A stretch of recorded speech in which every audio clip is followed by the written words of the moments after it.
계시록 22장 마지막 부분입니다.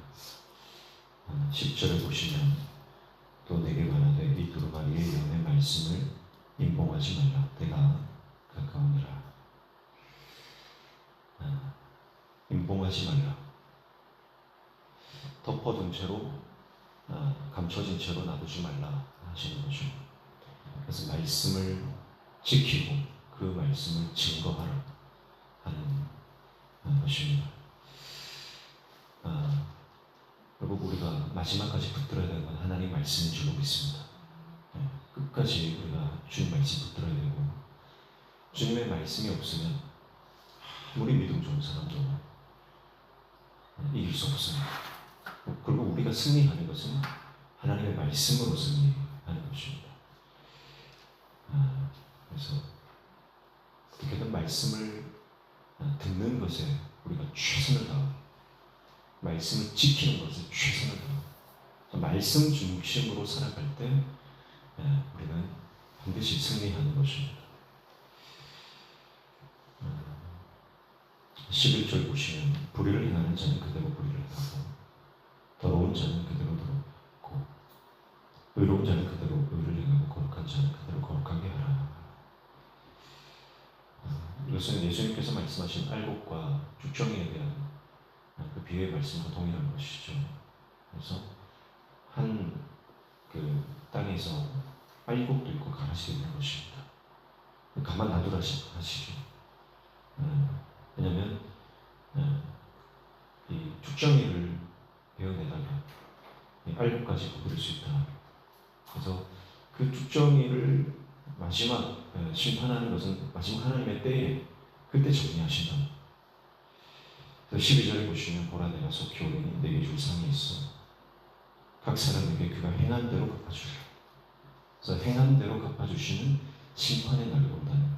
그런데 그 날이 언제 온다는 거예요? 속히 온다. 속히 온다. 그래서 예수님이 속히 오신다. 이 말씀은 두 가지의 측면이 있습니다. 첫 번째는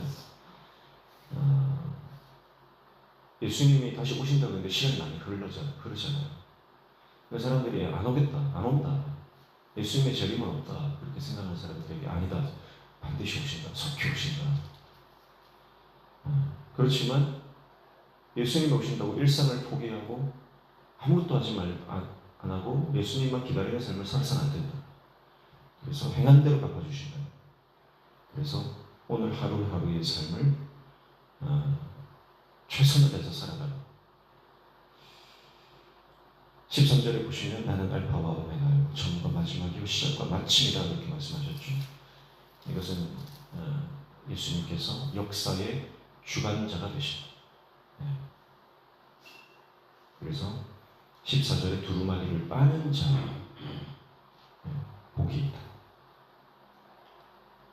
두루마리를 빤다는 것은 우리의 거룩함, 정결함, 성결한 삶을 말하는 것입니다.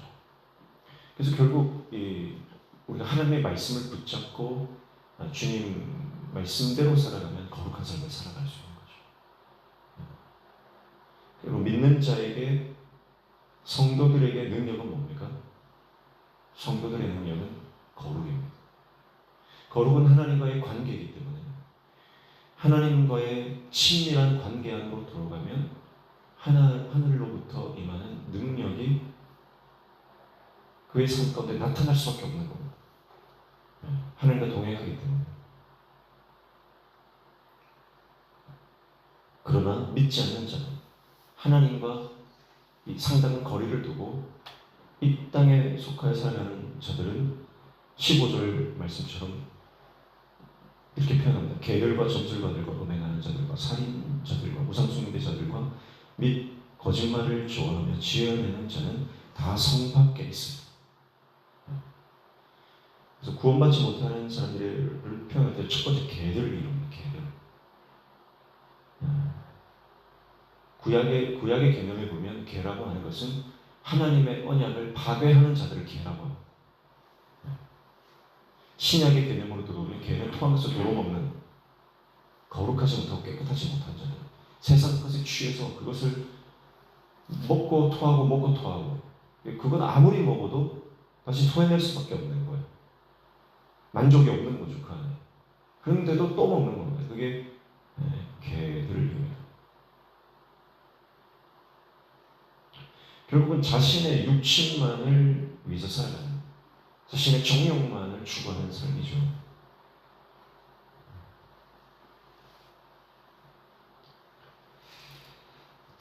16절 보시면, 나 예수는 교회들을 위하여 내 사자를 보내어 이것들을 너희에게 증언하게 하였노라, 이렇게 말씀합니다. 그래서 교회들을 위하시는 예수, 교회들이라고 하는 것은 성도를 말하는 거죠. 마지막 때에 순결한 신부로 믿음으로 살아가는 이기는 자, 우리 주님은 그들을 위하시는 분이다. 주님이 우리를 위하시면 누가 우리를 대적하리요? 주님이 우리를 위하시는 줄 믿습니다. 17절에 보시면 성령과 신부가 말씀하시기를 오라 하십니다. 듣는 자도 오라 할 것이요 목마른 자도 올 것이요 또 원하는 자는 값없이 생명수를 받으라 하시더라. 그래서 성령과 신부가 세상을 위한 초대장을 보내십니다. 그래서 듣는 자, 목마른 자, 원하는 자 생명수를 값없이 주시는데, 결국은 하나님의 은혜를 갈망하는 자는 그 은혜를 얻게 됩니다. 생명수의 은혜를 얻게 됩니다. 그래서 예수 그리스도로 인해서 다시는 목마름이 없는, 주님으로 인해 만족감을 누리는 인생에 대해서 초청하고 계시는 것이죠. 18절에 보시면 내가 이 두루마리 예언에 말씀을 듣는 모든 사람에게 증언하는, 만일 누구든지 이것들을 위해 더하면 하나님의 이 두루마리에 기록된 제안들을 그에게 더하실 것이요 19절에 만일 누구든지 이 두루마리 예언의 말씀을 제하여 버리면 하나님의 이 두루마리에 기록된 생명나무와 그 거룩한 성의 참여함을 제하여 버리시리라. 말씀을 더하거나 빼지 말라. 말씀을 더하거나 빼는 것은 생명책에서 제해지는 아주 중대한 범죄예요. 그래서 우리가 주님 말씀, 순전한 말씀, 그래서 하나님의 말씀이 내 삶의 기준이 되어야 되고, 그 말씀을 벗어나서 거기에 다른 것들을 가감하게 되면, 말씀을 벗어나게 되면 한번 첫 단추를 잘못 끼우면 끝까지 잘못하는 거예요. 내 생각과 이념과 욕심과 고집을 제하여 버리고 순전한 말씀을 붙들 때 우리는 생명책에 기록되는 하나님 자녀, 하나님 백성, 하나님의 아들된 삶을 살아가는 것입니다. 우리 안에 바벨론의 논리를 제하여 버려요. 정치 논리, 경제 논리, 어떤 내가 주장하는 어떤 이론들, 어떤 권력들, 권력 다툼, 이 헤게모니, 그런 것들이 우리의 신앙을 순수한 신앙을 오염시키는 것들. 그래서 항상 하나님 말씀으로 돌아가고 내 경험과 고집을 날마다 주님 앞에 회개해서 그것들을 깨끗하게 씻어내야 되는 것입니다. 그래서 20절에 이것들을 증언하시니가 이르시되 내가 진실로 속히 오리라 하시니 한 번 더 말씀하죠. 속히 오리라. 아멘. 주 예수의 오시옵소서. 주 예수의 은혜가 모든 자들에게 있을지어다. 아멘.